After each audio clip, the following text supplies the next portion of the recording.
On this inaugural episode of the Joy of Liberty podcast, we discuss our inspirational trip to Washington D.C., which just happened to occur the day of the final impeachment acquittal vote for President Donald Trump. So this is a podcast we're gonna make, and since I don't know if I've ever watched a podcast. Well, you mostly listen to them, but you can watch people film themselves just talking, and as well. Okay. But they're mostly audio, but they can be video. Okay, so since I've never heard one, I'm only imagining that a podcast is talking to the sphere for people who might be interested. A podcast is basically on-demand talk radio, and it can be as long or as short as you want. They're typically around an hour, but people can go on for 2 hours, 3 hours, depending on who they are, what they want to talk about. Okay, so we're going to make the Hellcast. That's the name until otherwise a better name comes up with. And we're going to talk about just our trip to the nation's capital or your arrival from Taiwan. Let's just talk about the nation's capital trip now. All right, so do you have a pause or you edit out the pauses? I mean, I can edit that out. Okay. So typically you're not supposed to. There's supposed to be free-flowing conversation. Okay. But I can, it doesn't matter. All right, so why don't we start with the beginning of our trip, why we went. Okay.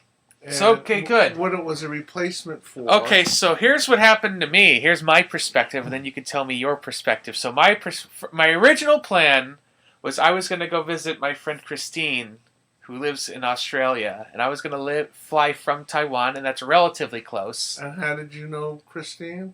Because she used to live in our house. Oh, okay. Right? Yeah. They don't need to know that. Anyways, So I was going to go visit my friend Christine. She's basically, just come on over. You can stay with us, her and her boyfriend or whoever, whatever his deal is. And, it wouldn't cost me much, just have to fly there. So then I tried to get Roberta to come. How far a flight is that? I have no idea. How much? No, for you to Australia. I don't know. From Taiwan? I don't know. It's probably shorter than coming from here. Okay. Obviously. Yeah. But yeah. So then I tried to get Roberta to come because she wanted to go on vacation as well and be perfectly timed. Who's she? She knows Christine. My aunt. My sister. Right. You're gonna be such a wise ass on this. Yeah. It's gotta make it interesting. Right? Okay, so I was going to get my aunt, Roberta, to come join me in the trip to Australia with my friend Christine, who used to rent the upstairs room. And why do you say aunt and I say aunt? That's just a regional preference. I think aunt is the more appropriate word pronunciation. But do you really want to talk about that? Go on. We did. Next. So, I'm like, okay, Aunt Roberta, let's go to Australia. Christine's there. We could stay with her. We could do other stuff, do whatever we want. I was going to take off 3 weeks because I had Chinese New Year off, and I requested additional time from my company, so I would have had like 3 weeks off. So then... Was I going? Not originally. I mean, you were more than welcome to come. But I couldn't. Who knows? So then, for some reason, once you got involved, then, for some reason, you all decided you wanted to go to Scandinavia instead. Right. Which, okay, I'm fine with that. I've always wanted to go to Scandinavia, Norway. Me too. All that stuff. You were supposed to when you were young. I'm going to want to have a conversation about that, but we'll do that later. Okay. And so we were all ready to go to Scandinavia, And then I don't know if it was you or Roberta said, "Oh, it's gonna be too cold." No. I guess she looked online, and she was looking at pictures of Norway. And of course, it's winter. It was dark, and nobody was on the streets. It was like a, ghost town. And she says, "Well, that doesn't look like much fun." So that jogged my brain, and I thought of one of the things I wanted to do, and I had some familiarity, was the carnival in Quebec City, and we looked at online pictures of that, and it was like unbelievable, with ice palaces and parades and people in the street. Yeah, it was minus 30 degrees, but didn't seem to bother the locals. And she liked the idea, and so did you. But you realize how ridiculous that is to say you don't want to go to Scandinavia because it's too dark and cold, and then say you want to go to Canada where it's also dark and cold? Yeah, but if you look at the pictures, one is just like a painting, because there's nothing moving, nothing alive, nobody out, nobody doing, and then you look at the carnival, and it's a carnival.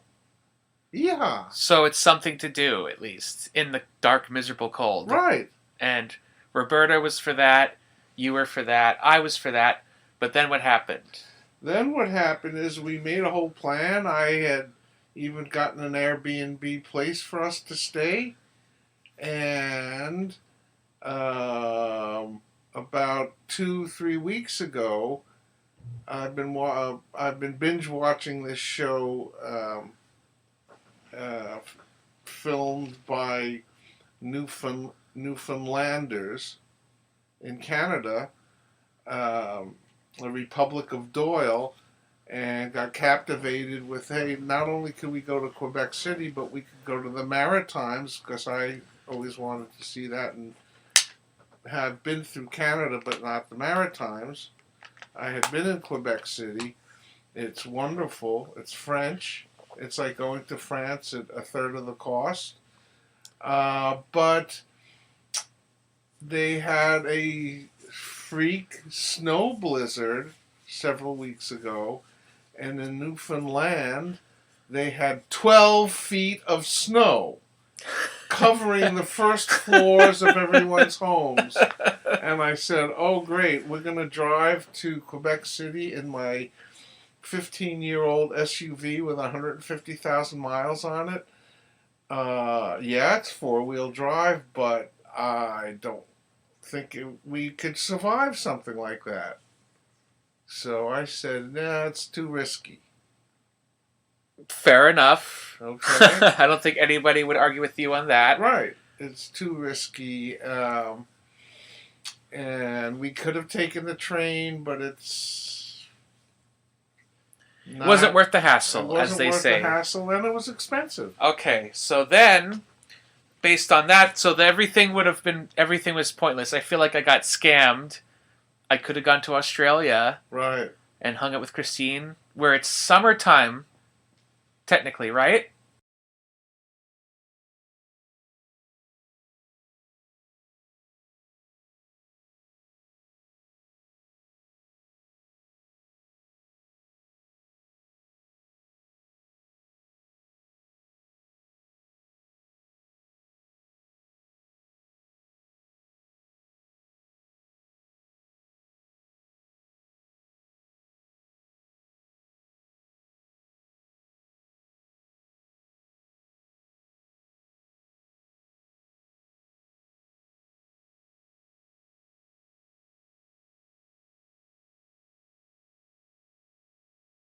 Acquittal vote.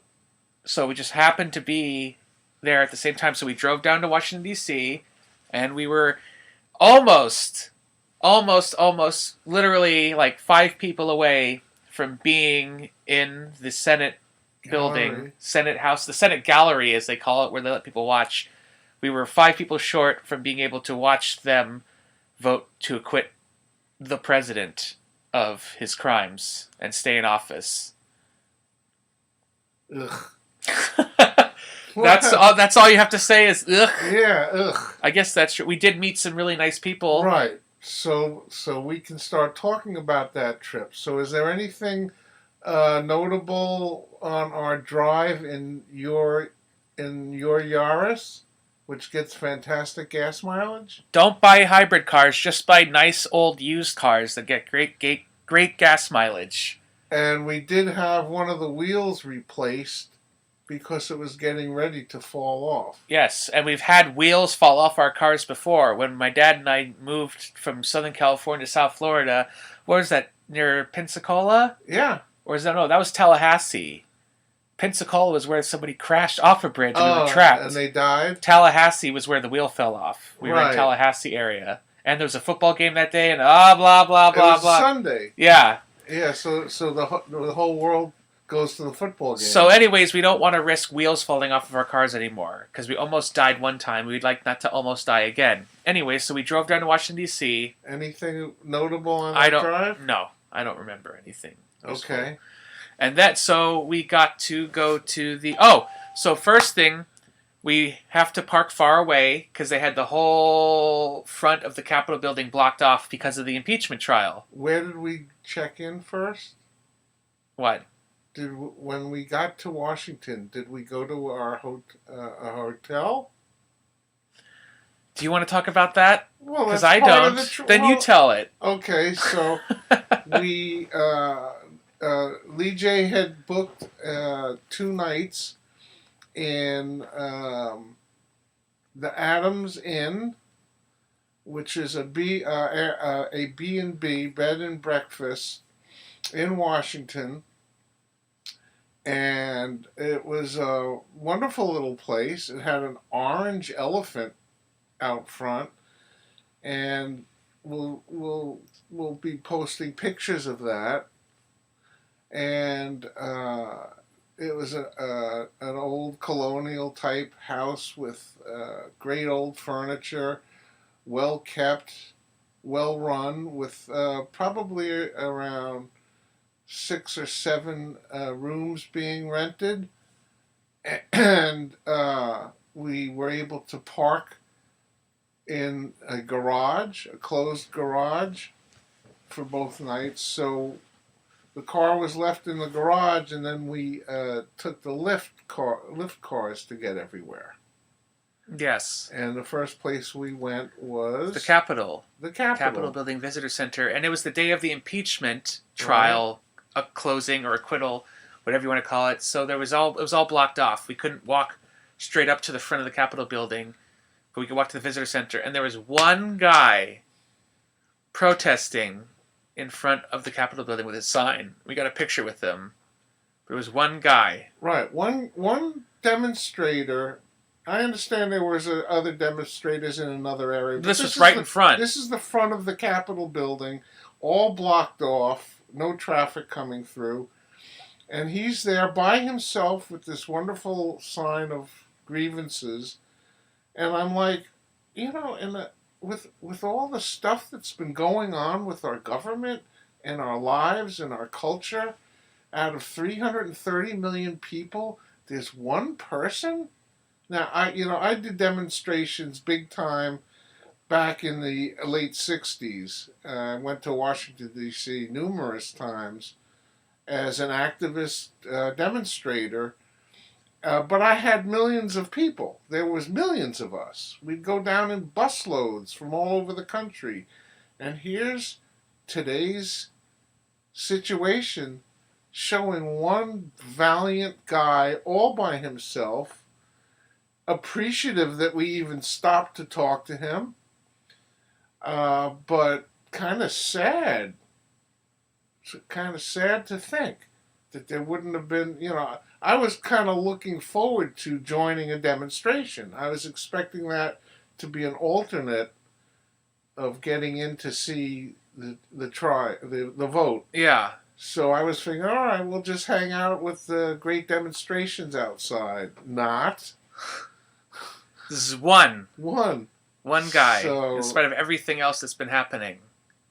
So we say goodbye to him, and we go inside, and we go on the Capitol tour. And is there anything you want to say about that? Because Uh, all I really remember is the rotunda, which was super huge. They had all the statues. Each state gets 2 statues that they get to send to the Capitol Rotunda to represent their state. And what was the newest one? It was a Native American chief. I forgot which state right. they were from. Huge. Biggest one. And who they had from New York was George Clinton. A Right. good Clinton. And they're not related, just so you know. People, don't get all... I'm pretty sure people think that hate George Clinton just because his name's Clinton. He had nothing to do with the Clintons. But what pissed me off was Mississippi had a statue of Jefferson Davis. Ugh. Now, I guess that each state can send whoever they want to represent their states, but you figured that the guy who was the head of the secessionist rebellion traitor republic shouldn't be... I call it in bad taste. Right. Would be a nice way to put it. And they do, the states do rotate out some statutes Right. as the times change. Right. They did take out some kind of questionable, nasty people Yeah. and replace them with more acceptable. Oh, what did the tour guide said? It has to be made of wood or marble, and they have to be dead. Right. So, yeah, each state gets 2 statues to represent their state in the Capitol Rotunda. And they had a great cafeteria. Yes. Oh, and so before that, I actually dumped my dad off at the front reception for the Capitol Hill Visitor Center, and I went to get the gallery passes. You need gallery passes to go. You have to go to your senator's office. So I went to Senator Schumer's office, who I already requested ahead of time to get the passes, and they made you sign a form that said you would be respectful and blah blah blah if you have these tickets. I'm more worried about my dad being the loudmouth one to get us kicked out. But luckily it wasn't a problem. Why not? Yeah, why not? You want to end up in the Capitol prison? Listen, at this point, if what our president and his minions of swamp creatures do on a day-to-day, hour-to-hour terrible things that they do, so yeah, okay, I spoke out, I booed. Go ahead, arrest me. Yeah, but they've got highly paid, morally bankrupt lawyers. We don't have that. Well, right. You'd rot away in jail. When we had the 12,000 of us thrown into the stadium, right, at the Million Man Cambodia demonstrations, the judges cleared everybody the same day. Released them from being arrested. Right. But that was back when the judges were judges. Now they're all just corrupt political hacks. Right. They're swamp creatures. Of a different kind. Yeah. So anyway, while I left you to go get the tickets, the gallery tickets from Schumer's office, which was after signing that, and I had to ask to the girl, are you from New York State or not? And she's like, no. I'm like, oh, she's from Boston. And that bothered me. Shouldn't the senators hire people from their states to work there? Yes, you would think they should, and maybe they tried. I don't know. I know for a fact that at least Bernie Sanders' office had someone who went to University of Vermont. Okay. At least that makes sense. So after that, I wanted to get some additional tickets from Senator Gillibrand's office, so I wandered around the catacombs, because there's like 2 different Senate buildings, and they're connected through like an underground tunnel in the basement. So I went through that, was it the Hart Building to the Russell Building or whatever, and underneath in the passageway, I had already previously known about the famous Senator's Haircut salon, the socialist subsidized haircut salon that all the senators can go to, and it's open to the public, so we could have gone, but I walked past it and found it. So that's why they all look the same, Right. because they all have the same haircut person, Yeah. the same barber, Right. so they all get the same good styled comb overs, Right. The comb was and the house has their own. Yeah, and that's That's where you get the Pelosi face. That's why none of them have receding hairlines, because they're combed over. The best. Yeah, the best. Taxpayer subsidized combs. Right. Comb overs. But you could have gotten a beard trim for $11. Right. A senatorial beard trim. Right. That's one thing we ran out of time to do. By the way, when we got to the Capitol building, the visitor center, the welcome center, we got a wheelchair because I'm kind of slow to walk, partially disabled, I guess you'd call it. But so we got a wheelchair, so Lee J was able to push me around, and we could move quickly. Otherwise, I'd be holding up our whole trip. And so while you were at the Senate offices, I was in the lobby looking at, I got out of the wheelchair. You had left your backpack on the back of the wheelchair. And I got out to walk around to take a picture, which we'll be posting, and reading each of who the statues were. And so I left the wheelchair with the bag on it. And while I was walking around, I see a red coat, the red security, coats. Yeah, the congressional security standing by the wheelchair, talking into the radio. And I come back just in time because they were doing a security alert of an abandoned wheelchair with a bag on it, and nobody in it or near it. So I cleared that and got back just in time. Otherwise, they would have confiscated it, and then... Who knows how bad that would have made our day. Right. So that was one of the other things that we did that day. And then we can talk about... Then we went to wait for after the Capitol tour. What did we do on the Capitol tour? We just walked around the Capitol. They showed us all the old, like the first Supreme Court room, right, where the original houses of Congress when they were very small. And we learned. Remember, the first election. This is something to remember that we learned from the tour guide. The first election of George Washington was only about 60,000 people that were eligible to vote, which is like the city of Hollywood, Florida. Right. So put things in perspective on that. It was a baby country with a baby population, with nothing around Washington D.C. Right. It literally was a swamp. It was actually very hard to build everything there. Yeah.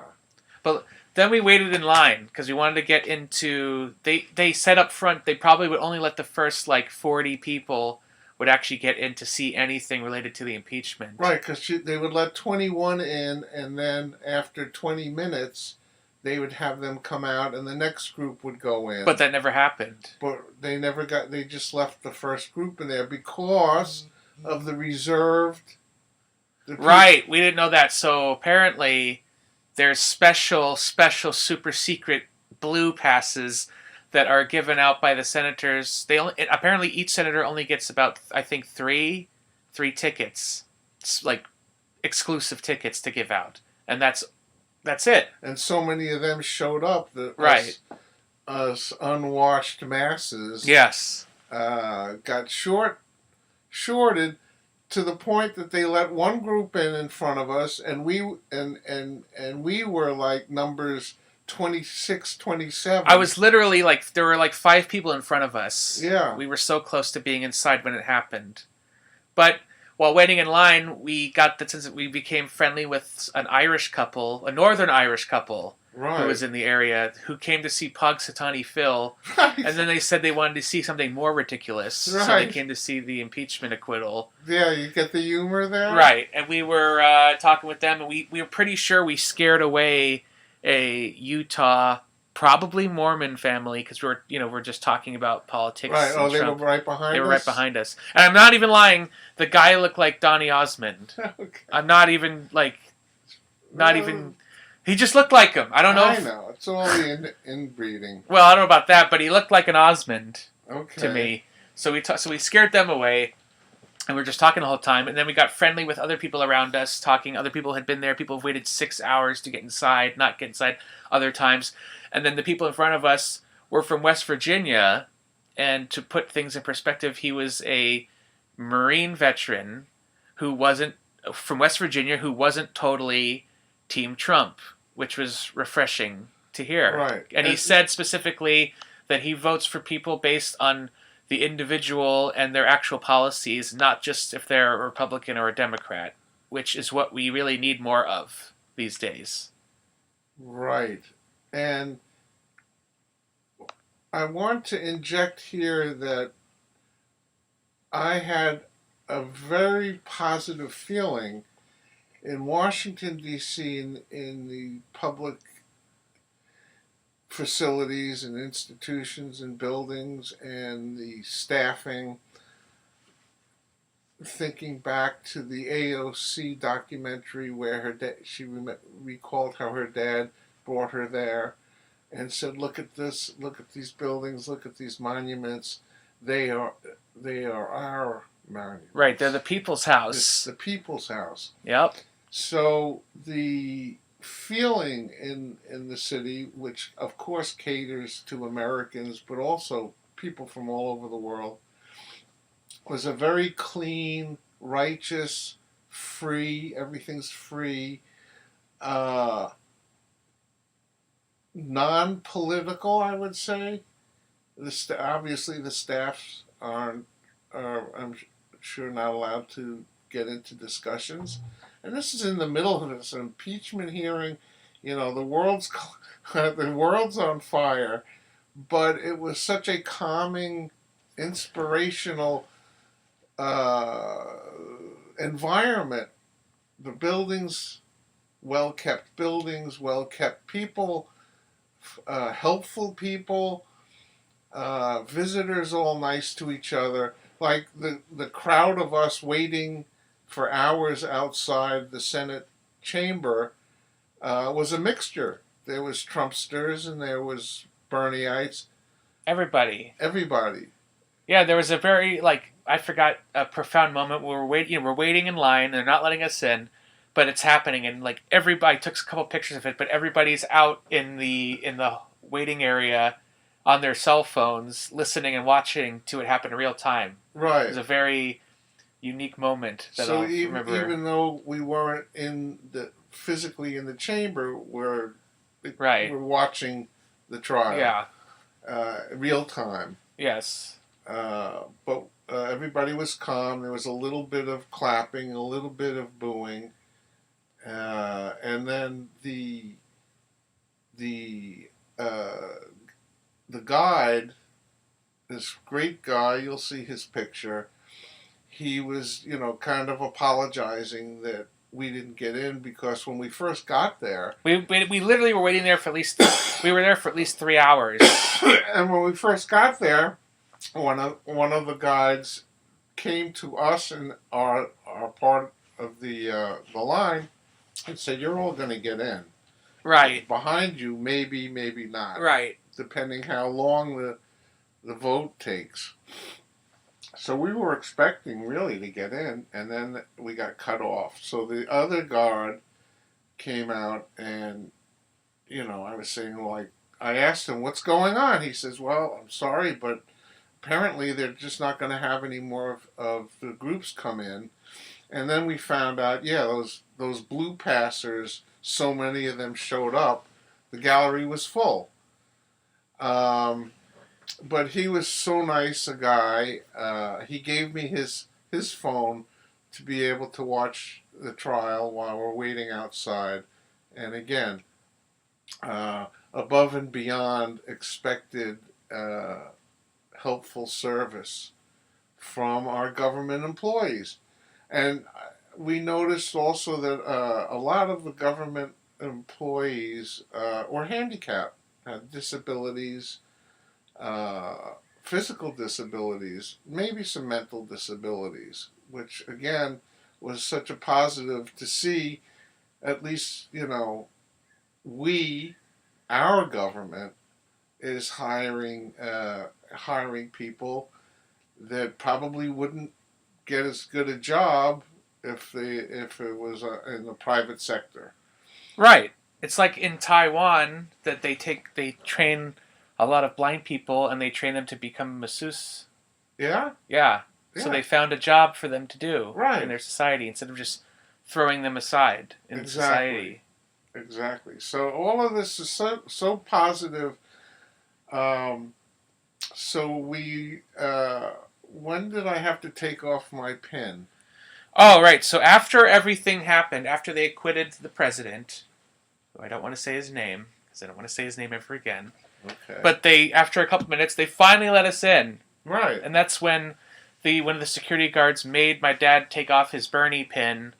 Which doesn't say It doesn't Bernie. say his name, but we all know what it is. It's just an artist's portrait. So it was well within my dad's rights an avatar. It was well within my dad's rights to argue that it wasn't political. But we all knew what it was. Right.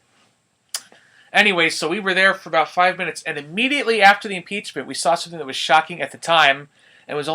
Certainly no one on the broadcast media reported it at all, but we saw the Grim Reaper of the Senate himself. He called himself that, Mitch McConnell, basically shoving by himself, empty chamber. There was nobody else except for some clerical people, I guess, whoever they are. There's always the clerks. But he says it was an executive session by unanimous consent, but unanimous because he was only one person.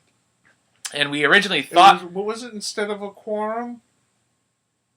It was a... Cloture. A cloture. I'm not exactly sure what that means, but it has something to do with, I know they say they use cloture when they want to end a debate on something. They say they're going to go do cloture. But basically, it was just him by himself, and we originally thought he was just shoehorning in... He shoehorned in at least 5 federal judges, one of them specifically for the Southern District of New York, and we found, though, not nearly as bad as just shoehorning in 5 federal lifetime judges by himself, but he was basically officially putting them up on the docket to have the next session. Right. But it just shows how nonchalant... They just voted to acquit the president, and I'm going to shove in a few more judges just because why not? Because of Mitch McConnell, and screw you. Right. That's why. And the Southern District of New York, which is the only place that Trump could actually face any consequences at the federal level someday in the future, just to cover his ass. Right. So they're loading up the Southern District to protect Trump's future and to protect Giuliani. Right. What did they say? They've had over 187 federal... Oh, it's disgusting. After they just fraudulently prevented Obama from appointing any of them or the Supreme Court justice. Right. That's a whole discussion. I think lifetime appointments and waiting for people to die is not a very efficient way to run a government. That needs to be changed, which we'll talk about later. The Thomas Jefferson wisdom. We're going to try to keep chronological. Yes. So otherwise we won't remember. Right. So we went into the chamber. Right. And it was it took 5 minutes for him to just unanimous for consent. Yeah. Blah blah blah blah blah. Yeah. You can, and it was weird hearing his voice in person. And there was they had basically subtitles that would display what he was saying. Right, so we could keep up because he went so fast. Yes. And that was about 5 minutes. He just shoved them right through. By unanimous consent, blah, blah, blah. They kept bringing people in. Yeah, we're just it's done. Behind us. We're over. It's over. It's over. It's over. They're done. Finished. Okay. So. And then we just went home. We did? Yeah. It was late by then. So we took Lyft. Yeah, and then the next day, that's when we got to see all of the other monuments. Where did we dinner? Who cares? I'm just trying to keep the chronology. And I don't even remember what we ate, so whatever. Where were we? I don't know. I don't remember what we did. I just remember you struggling to call your people to change your credit card information, which you still need to do because of that whole story. Right, but we took a lift from yes, the Capitol building back to the bed and breakfast.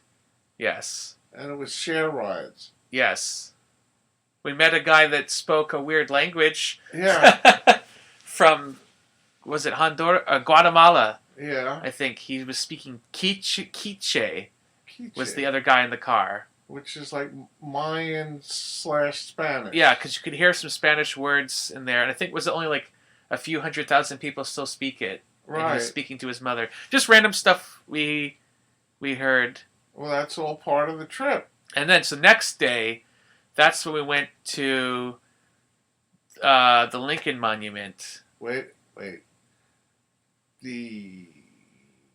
The reconstruction of the Capitol building included them bringing down the Statue of Freedom, and Freedom is a model is a woman, Native American woman. Yeah. Right? No. Yes. That's what the guy in our car said. Are you sure? Yeah. I think they said it was a Native. I read they had the reproduction of it in the lobby. And it was, anyway, she was brought down and they completely re-gilded her. So she's shining bronze at the top of the Capitol building, which is a beautiful building. And the rotunda, the ceiling, the art you never get to really see was so interesting because it was art always with a important meaning behind it. Oh, that's the confusion. It's because she's wearing a Native American style blanket Right. over her. Right. So at least they honored that historical Sure. legacy. And she had an eagle in her hat, her bonnet. Right. And a sword. Right. And a wreath. Right. That's the same thing. We want peace, but we'll fight if we have to. Yeah. That's a continue. That's Who said that? That's in the seal of the United States. Right. And our tour guide, actually, that was before we went to Lincoln. We went to the very exclusive, seldom known, underutilized diplomatic reception rooms tour of the State Department. The State Department. Yes. Right. And that's where they still use for hosting official diplomatic events, I guess giving oaths of office to State Department employees and hosting, like I said, diplomatic dinners and such. And we saw lots of cool statues and, lots of porcelain china. And Remember? Great furniture and great sculptures and ceiling art. And in the main reception room, they brought in 8,000 ton or 8,000 pounds? 8 ton. 8-ton carpet. They had to use 3 cranes to bring in through the window. The doors. The doors. But that tour was, very secure. Again, Lee J's pushing me around in a wheelchair, which was great because we could keep up with the tour guide. Oh, that reminds me. So we saw, I forgot, maybe you remember, the desk. I think it was the desk that they signed the Treaty of Paris on. Right. And then Nixon used it to sign off on the 26th Amendment, who the tour guide asked, who knows why, what the 26th Amendment and then was. I used my logic, so I'm like, okay, she said it was like 1970s, 1972, what was going on and what happened. So I'm like, oh, that's the amendment that gave the 18-year-olds the right to vote. And the tour guide said, you're the second person in 2 years to figure that out. Oh, God. So I'm like, oh, great, that's why we're so screwed. Right. No one even knows that. Nobody knows. And, how that that's common sense. Oh, you're drafting all these 18-year-olds and they can't even vote. That's a whole other story. Right. But they had statues of Ben Franklin in there and Thomas Jefferson, who was the first Secretary of State. And, yeah, that was quite opulent, and you realize that's where any of the visiting diplomats end up going. Right. Having dinners, big restaurant. Sounds like Secretary of State is the best job to have in the government. Because except for the postmaster. Right. Who we found out, the postmaster general gets the second highest paid federal employee after the president for some reason. Right. Who knows why? It used to be an official government branch that was a cabinet level position. But I guess in the 70s they split it off. It's it still gets funding from Congress, Right. but it's a private organization. But you're still appointed by the president. Right. So, ugh. Yeah. Right. Complicated. Why? I don't know. So we went through the state building? We went to How the did diplomatic we get there? receptions room is How what did it's we called. How did we get there? We took an Uber or a Lyft. Did we? Whatever, yeah. Oh, it was pouring rain. Yes. Not that poor. Anyways, yes, we took a Lyft. Okay. Mainly because we couldn't get Uber to work. That's your fault, Uber. Yeah. And you had that ass CEO. Right. But that's a whole other story. Oh, I had old problems with them. Yeah. So screw them. They're on the blacklist. The famous Heller blacklist. Yeah. Along with Dominios. Yeah. The worst, lowest quality pizza of the low quality pizzas. Right. All right. Anyways, so then we went to the Lincoln Memorial. What else did we do in the State Department? Nothing. We just went through all those rooms. That's Great it. rooms. Yes. Okay. And then we went to Lincoln. How did we get there? How?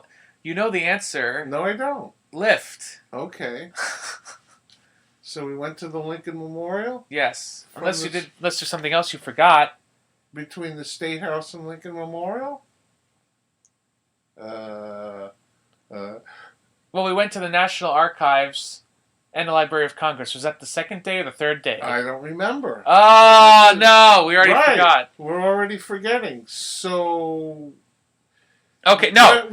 When we when we take the pictures or the videos or the No, I recordings, remember now. they're dated. Yes, but I remember. So here, we went to Library of Congress, National Archives, and Lincoln Monument all on the same day. That was the second day we were in Washington, D.C. Well, what about the first day? Oh, That was just the Capitol. Okay. So we saw Lincoln Memorial, and we were going to go to the other stuff, but it was too hard for you to walk. So we took a Lyft to the National Archives and the Library of Congress. And what did we see at the National Archives? We saw something that we had previously at the state Oh, we House. saw the original. They have Yeah. They have on a pedestal there a copy, a reproduction Right. that was actually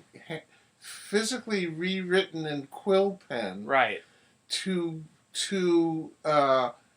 make another copy on that papyrus paper, whatever it is. Right. No, what's it called? Vellum. Because the original Declaration of Independence, it was done by Jefferson's quill pen, by hand, his script. And then what they would do is they would wet the document and press another piece of vellum on top of it to make a copy. And they did a number of copies so that the original is almost completely erased. Yeah, you could barely see it. You can barely see it. And wasn't the duplicate copy under the auspices of John Quincy Adams? That's what the State Department lady said, the tour guide.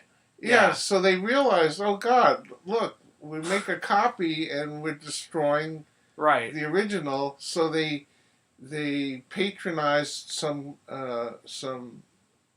calligrapher. Yeah, and so we saw the Declaration of Independence, the Bill of Rights, and the Constitution all hermetically sealed in giant, just, I guess, bulletproof glass. And we noticed... Nuclear proof. Right, we noticed that all the rooms to the building basically were, in case the nukes go off, to shield them. Right. Yeah. Like bank vault doors. You think that's probably, you probably have to have like the highest security clearance to work as a security guards. There's always two people standing on both sides. Both sides of all of that stuff. Right. Two of them at each document. Yeah. So that was really interesting. And then we went to the Library of Congress, which you really liked. Wow. Well, let me tell you, the Library of Congress is so impressive. The architecture, the artwork, but the actual purpose of what the Library of Congress is. So it's a library that was created by the Congress not by the president, because all of these phenomenal founders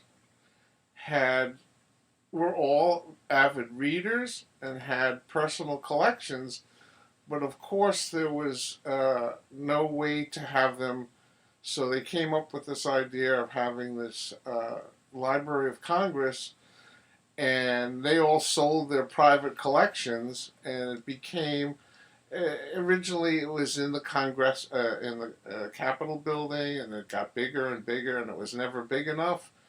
So they built this adjacent building. There's actually a tunnel from the Capitol building for the Congress people to walk underground into the Library of Congress. And the Library of Congress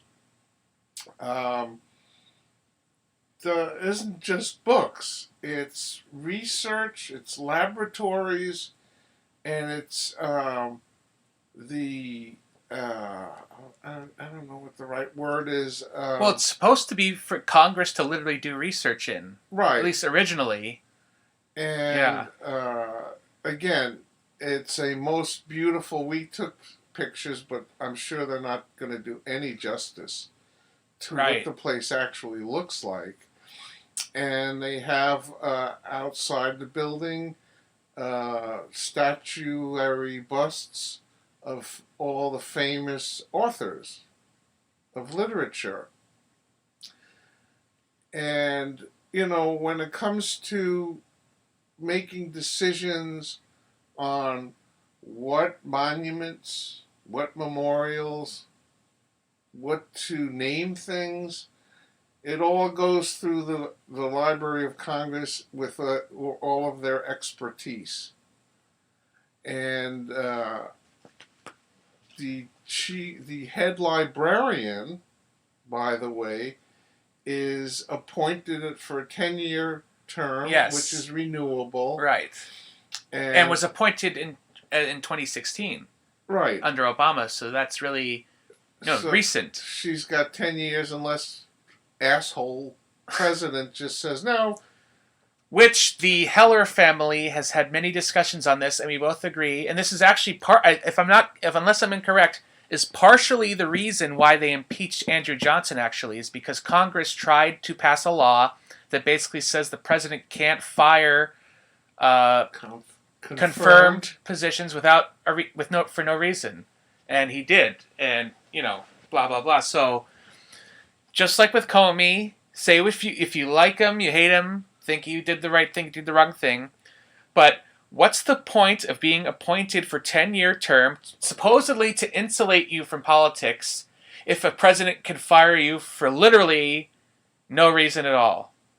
Seems pretty pointless to me. Right. And they tried to pass a law, and the Supreme Court actually ruled against it. Goddamn Supreme Court. So, a whole other topic to discuss, but assuming there's ever an end to the Trump era, a lot of laws and probably amendments need to be done to revamp the system if we're going to keep using it. To modernize it. Right. There's more than 60,000 people voting. Right. In the presidential, it's 120 million. Yeah, and that's only half the country. Less than half. Yeah. There's still 100 million Americans that don't vote. Don't get me started on that. That is a shame of all. I'm ashamed of my countrymen. That's like the grand hypocrisy of the whole American experiment, is that we have the lowest voter turnout of any Western country. And you're talking about one couple of hours once every 4 years. I do it. I've done it through the mail every time. There's really no excuses other than jaded cynicism and nihilism to not vote at all. Right. Or for some people, because of the Republicanization. Well, they are making it harder for people to vote. But yes. But I do it through the mail every time.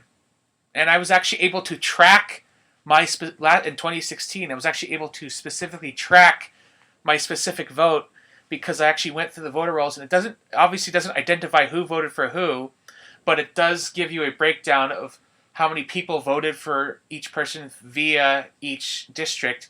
So I was able to track down went to the city of Kingston City wards by wards, and I was the one absentee ballot who voted from our specific ward of Kingston. I was able to track that down and see that I voted. And who did you vote for? I don't want to tell the internets. Okay. But you figure it out. You figure it out. Right. It certainly wasn't Trump. And it certainly wasn't...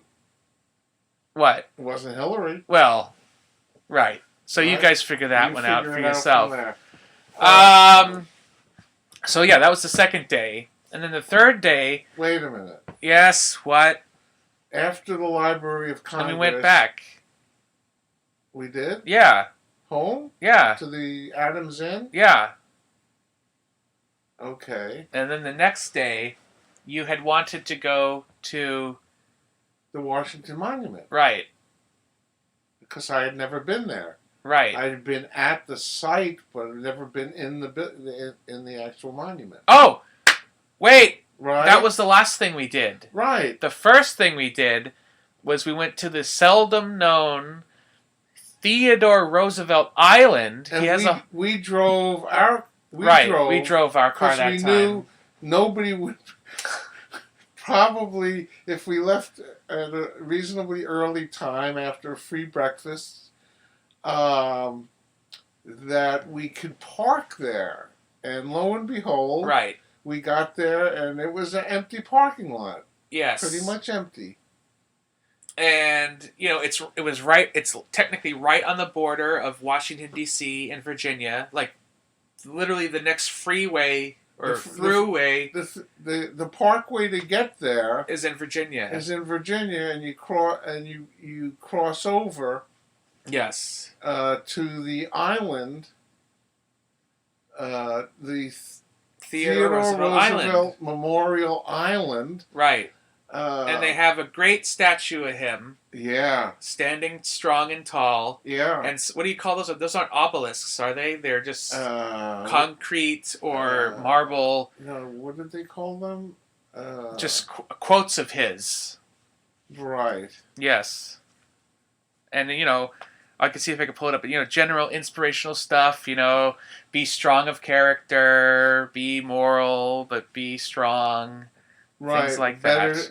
Better to lose. Right, that was the most important thing. Better to lose having tried than not to have tried at all. Than not to have tried at all. We consider that a slam on all the lame centrists out there that says, you can't do this, you can't do that, right. So why even bother trying? That was like, that's what Klobuchar was saying to Bernie. Right. You got all these great ideas, but you'll never get them passed. So imagine okay, so let's not try. Right, so imagine if they said that to Kennedy. You can't go to the moon. Right. That's insane. Yeah. You can't go to the moon. Why even try?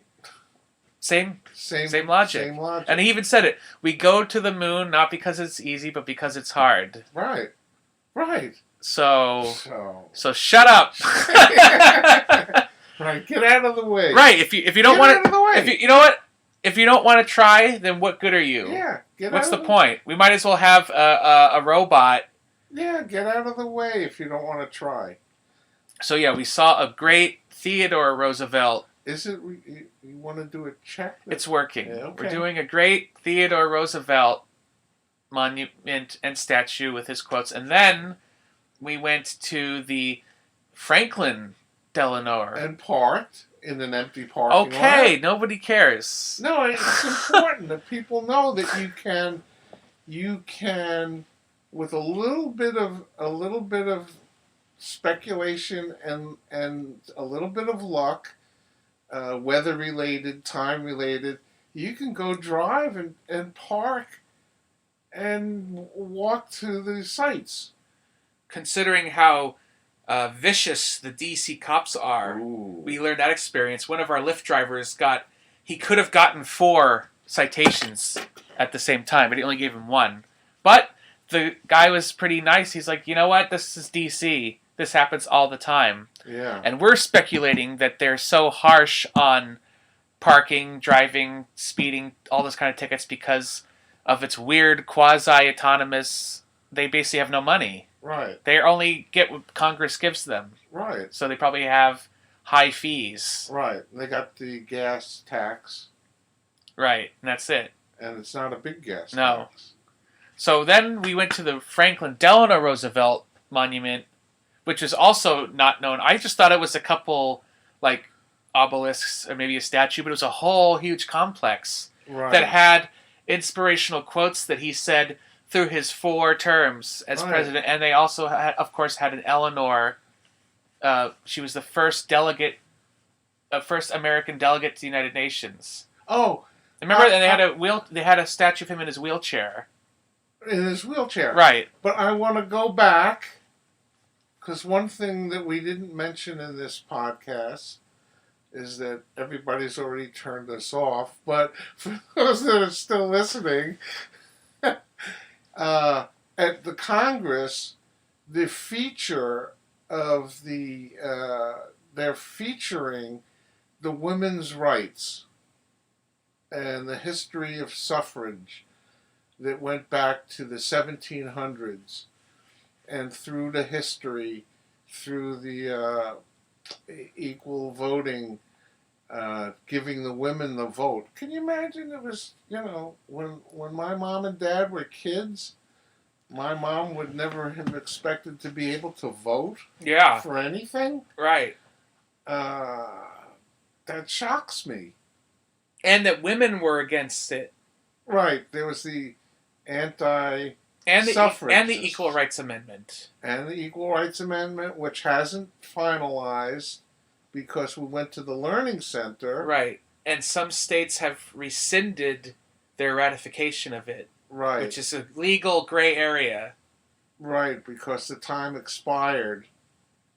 But, again, correct me if I'm wrong, but I always thought it was my understanding that they were basically, like, you had it an infinite amount of time. Because remember that amendment that was they finally ratified in the 90s? That was one of the original Bill of Rights, but they just forgot about it, and some college nerd figured it out, and they passed it in the 92, which is about, like, congressional pay. Yeah. Or it was basically, that amendment said that Congress people can't approve their own pay. Right.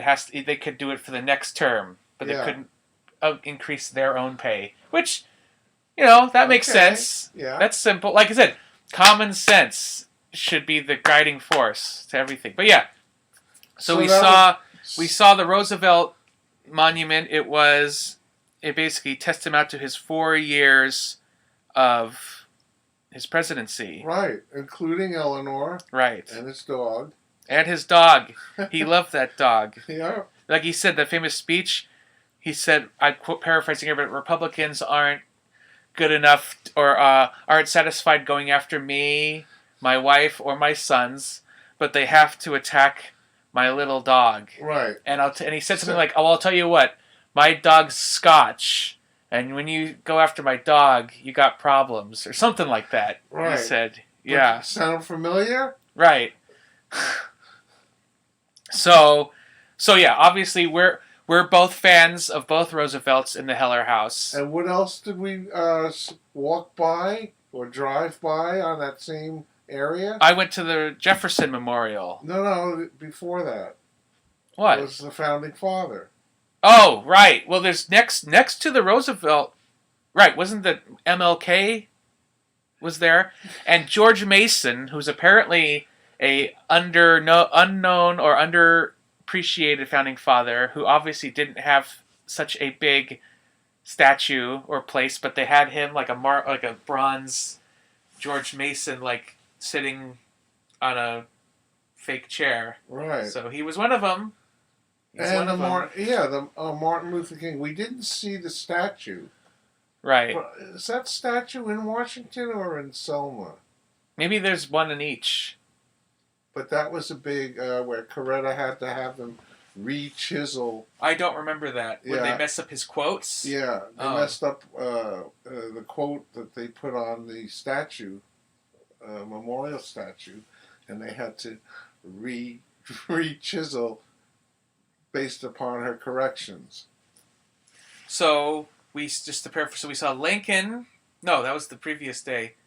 We went to We don't Theodore have anything, Roosevelt. We don't have anything to say about Lincoln? I feel like we should say something about Lincoln. You're going too fast. Well, I'm just trying. If anybody's actually listening to this, they're probably bored to death already. Right. But since you brought it up, what else is there to say about Lincoln that people already don't know? Well, it's a wonderful monument.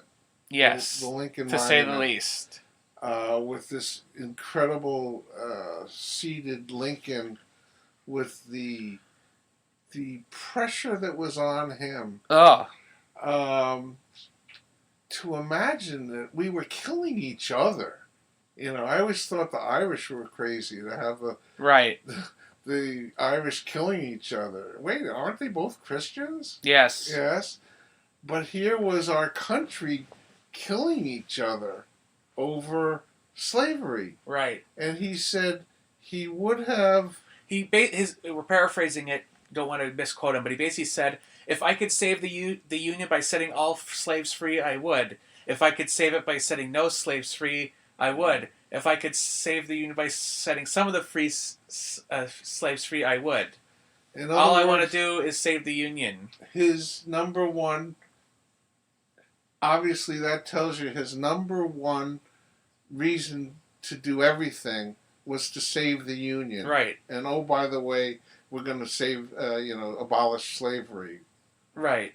But the number one item was the primary. I always feel like, aside from Lincoln the man, who wouldn't get elected today because he was tall, ugly suffered from depression, and had a crazy wife, no one would vote for that today. Right. Too much baggage. Too much. But I feel like Lincoln is one of those guys that he really did change history because, some eras of time, anybody could have been president and, whatever happens. But it was him. If someone else was president and didn't have the resolve, yeah, they would have just let them go free. Let them be Confederacy, which is a whole other story. I have my feelings on that.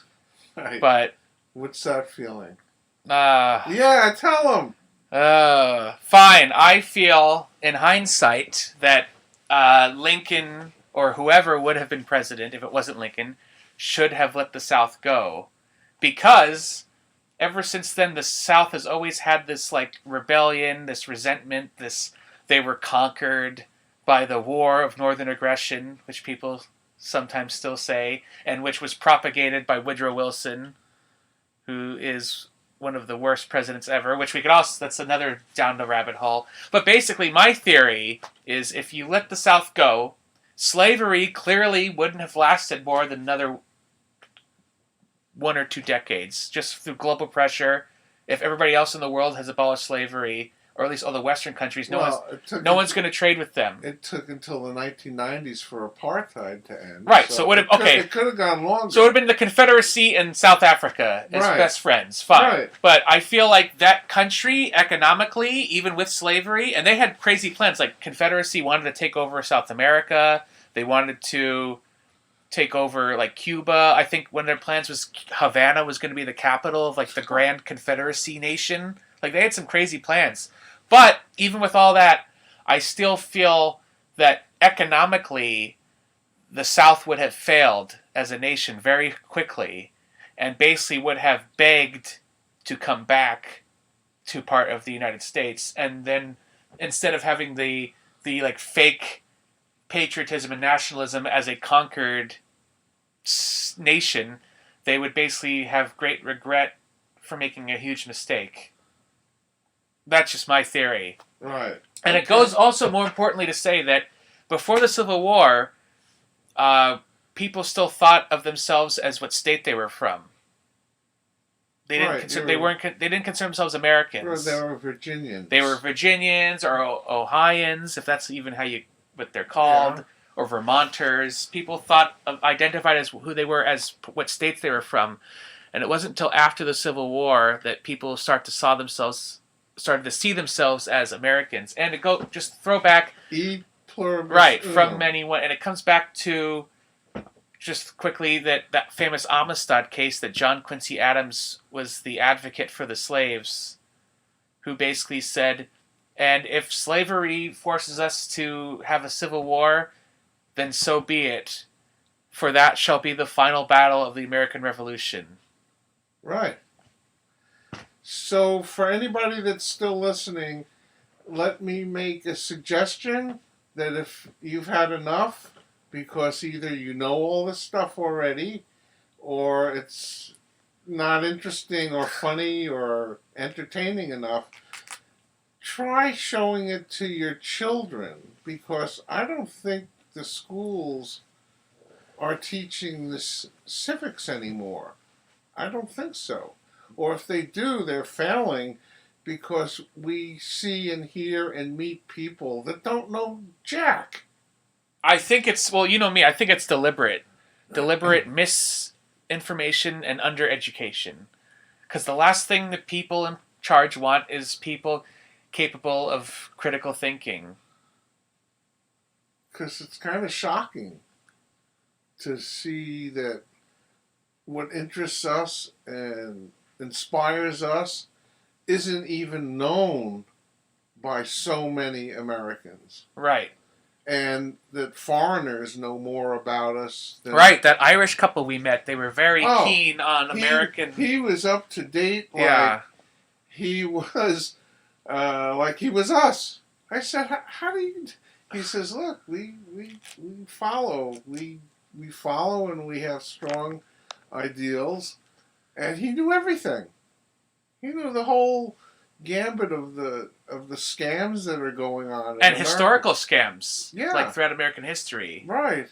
And so I'm like, and this is just a guy from Northern Ireland touring does travels, he's from football, soccer. Yes. And his partner, wife, I don't know, redheaded Irish Tough woman, Irish girl. Tough girl, because there was Somebody was trying to sneak in the line. Two. There were two people that were trying to sneak. And she's like, no. Right. Excuse me, no, you're not. Yeah. And she was the only one who had the nerve to make a stink about it. Right. To the security guards. And I knew that she would do better than if I did it. Right. Nobody cares just about another angry old white guy. Right. With a cane. Yeah. No one cares what he has to say. So anyway, so yeah. Oh, they wouldn't allow the people to sit on the floor. Right, they wouldn't allow people to sit on the floor, which is again why I wanted to bring our carry chairs. They probably wouldn't have let us bring them in. No. But you had your wheelchair at the time, I was so you were able able to sit sit. in the wheelchair. Because it's hard for you to stand and walk for a long time. Right.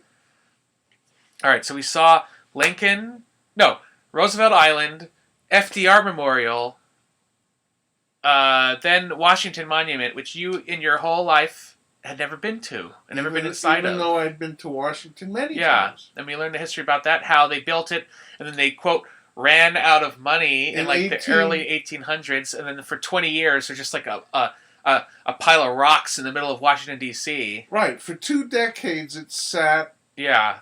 not even a third of the way Right. built. Yeah. Because they couldn't find the money. Right. Or they didn't have the political will. Or both. Because there were Southern Democrats.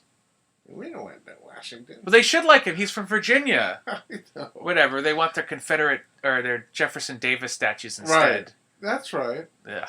So it's an amazing building. It had been damaged by an earthquake. Right. A few years back. So, oh yeah, they have like those commemorative bricks. If you look from the inside, like different people who have donated money or different organizations, they get their own like customary metal placards inside the monument. Inside, on the inside, because it's hollow. It's right. An elevator shaft.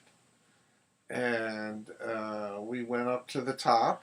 Right, and we saw, and we forgot exactly, there's that empty oval land there, and we were just talking. We have pictures. We got pictures, and John Adams, who I've always thought is one of the underappreciated founding fathers, but who definitely, I think he did most of the, we'll say, I'll call him the legal grunt work. You know what I mean? The blabbermouth. Yeah. He was the orator of America. You know, Jefferson was the strong leader. And the writer. Jefferson was the writer. Yeah. And John Adams was the talker. Right. And I think it's mainly because his presidency was pretty bad. Right. You know. Well, he was a talker. How do we know that? What? his opening statement at the Amistad No, trials? that's John Quincy Adams. Oh, It was John- 8 hours. Well, he got that from his dad. From his dad, right. Yeah.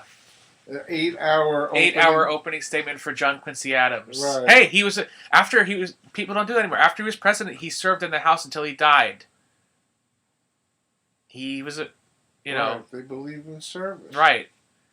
But there isn't a John Adams memorial. And they retire not rich back then. Right. I think Jefferson died broke. Yeah. Yeah. Yeah.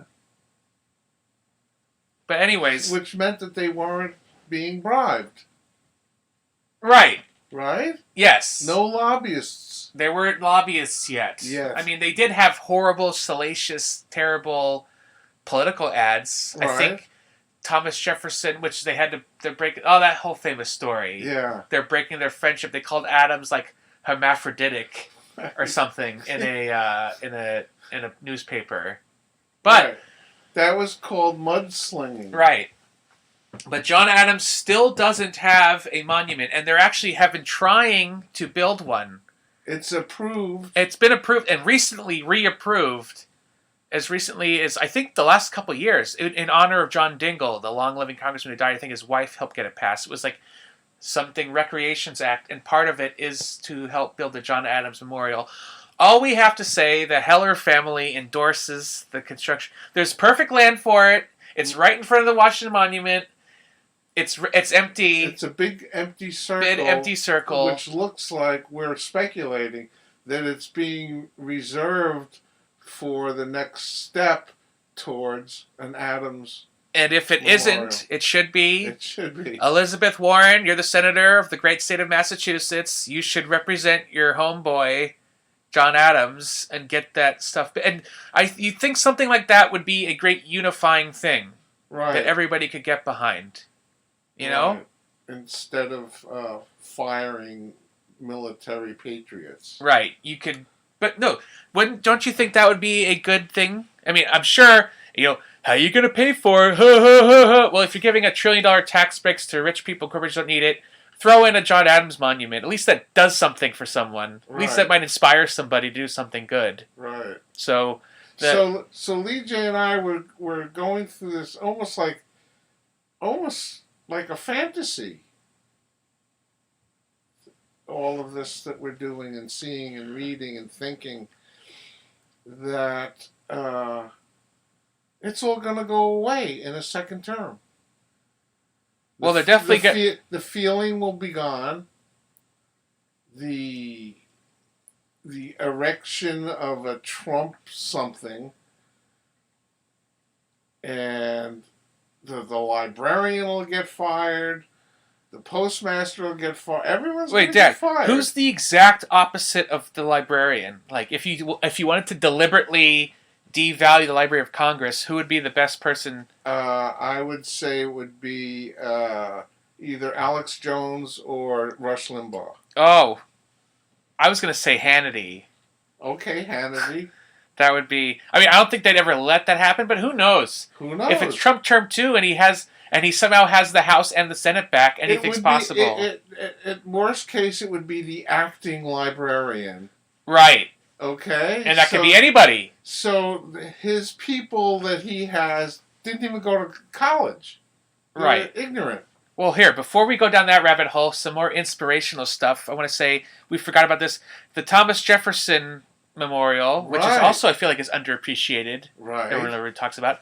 But they have some famous quotes. And here's something, if nothing, this was probably the most profound thing we got from the whole experience in Washington, D.C. This is what was plastered on his dome.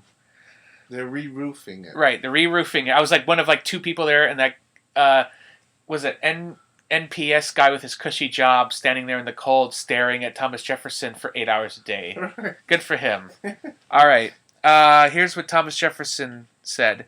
I am not an advocate for frequent changes in laws and constitutions, but laws and institutions must go hand in hand with the progress of the human mind.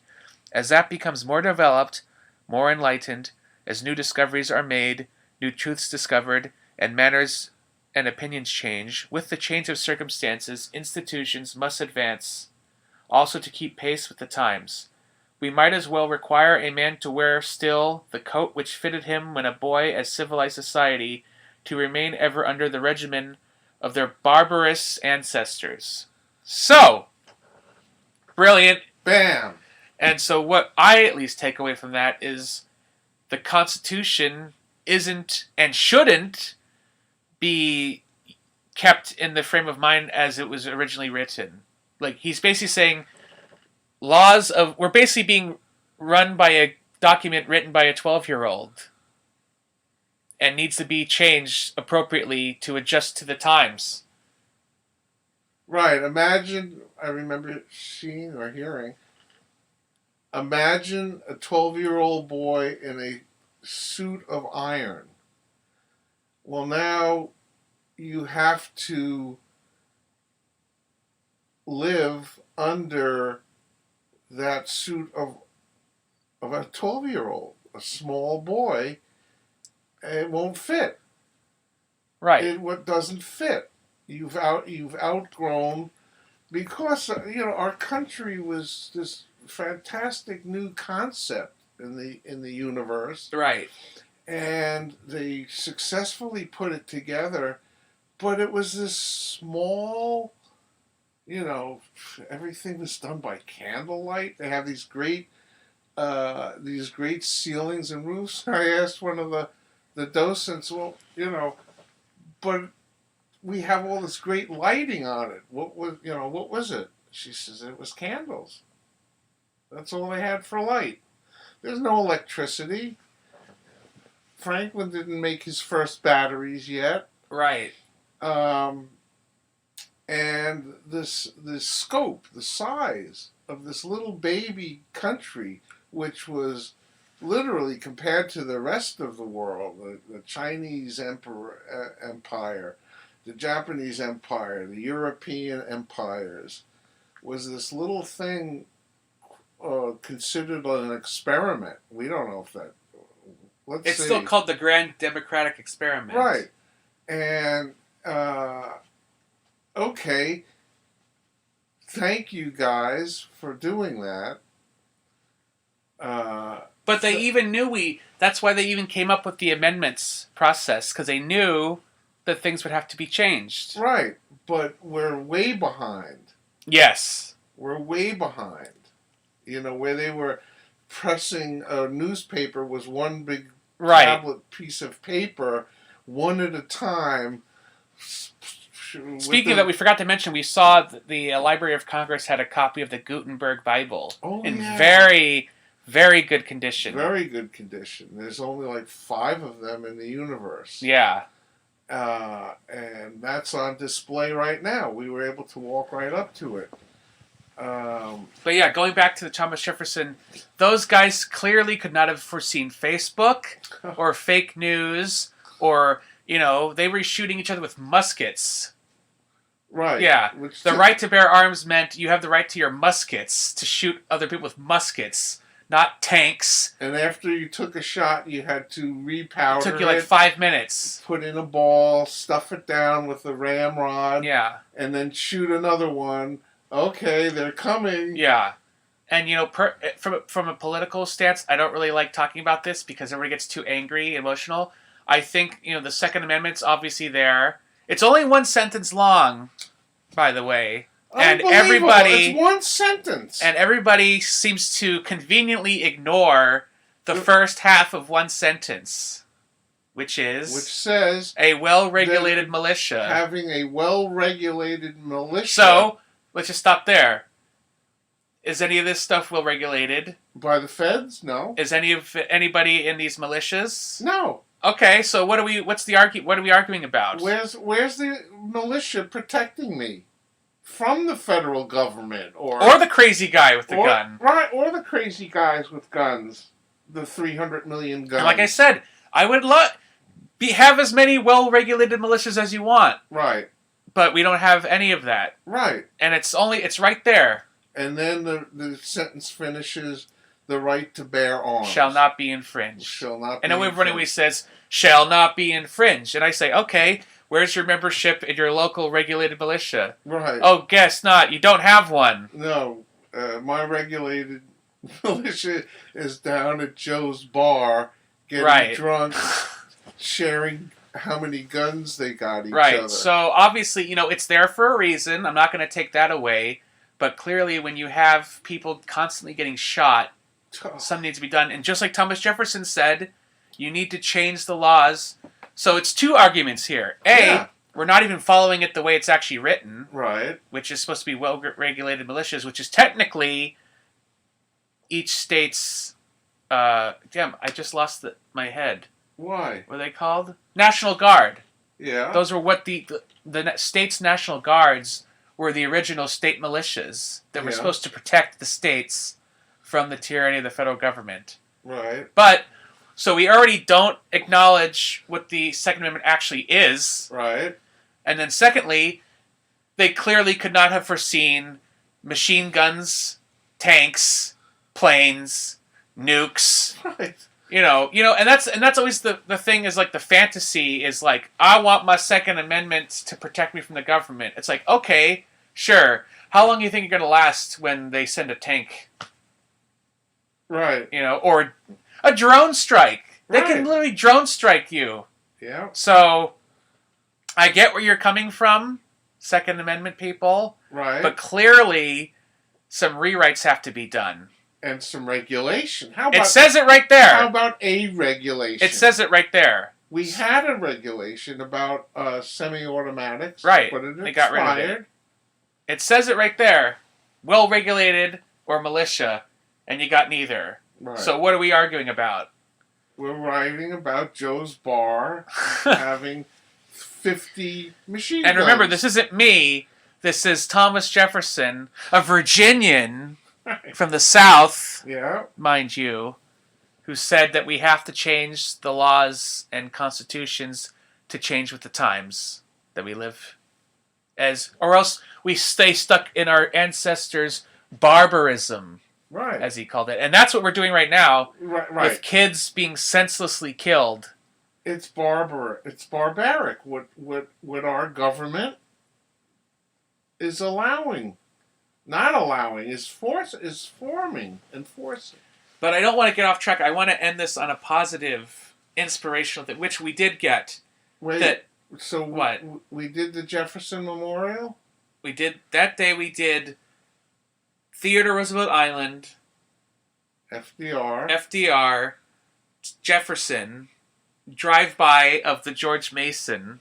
Right. And then we went to Washington. Washington. By the Martin Luther King. And then the Washington Monument. Monument. And then we went on with our lives. We went home? We drove home? We drove to Philadelphia. What? Yes. We drove to Philadelphia. Okay. And that's going to be a whole other podcast.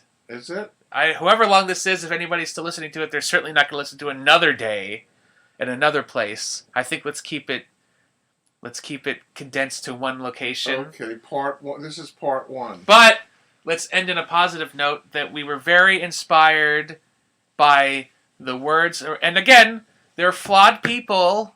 They still had slaves. But, that's the whole point Jefferson was making is... Eventually there won't be slaves. Right. And eventually and times change, people change, things will get better. And we were inspired by the previous people that came before us who did try to do the right thing and try to help people. And even though things seem dark now, there's always hope. Right. And that things will get better. I termed it more like an experience which was like taking a dump or vomiting. No, to get all the toxins out of the day-to-day news that we're going through now. So going to visit Washington...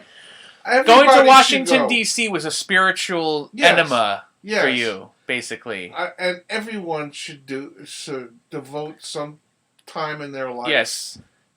All the things you want to see are free. Right. Everyone's nice. Oh, there's movies, there's concerts. And it's all free. Just don't drive. you'll probably get a ticket. Right. If the Lyft driver was so nonchalant about getting a horrible ticket, oh, I guess this is my... every day in D.C. So take your friends, take your family, just don't take a car. Right. But you can if you want. If you can't do it strategically, you can. You can. Just go park at the Theodore Roosevelt Island stop. No one will know. No one will be there. And it's not timed. Was it? No. You sure? I think there was like a 3-hour. I'm not sure. I don't think Check so. your local resources. Make sure you don't park in the wrong spot. Yeah. All right. Well, thank you. That was good to document our experiences in D.C. It's a great city. As I've always said, to me, Washington, D.C. is a smaller, cleaner, nicer version of New York. Okay. I'll give you that. All right. But it's very clean.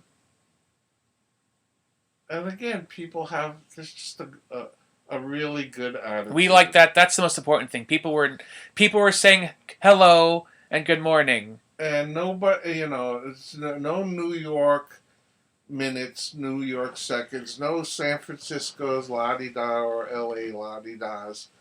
It's just Americans own it and should enjoy it. And it's all of ours. No matter who you are, where you're from, everybody should be able to experience the e pluribus unum. And be proud of it. Right.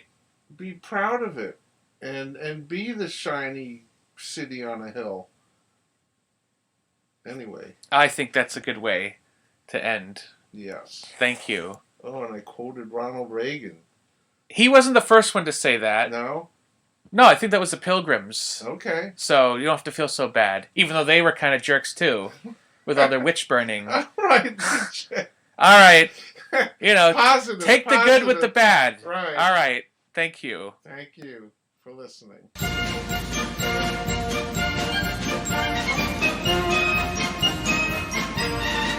Thank you for listening to the Joy of Liberty podcast.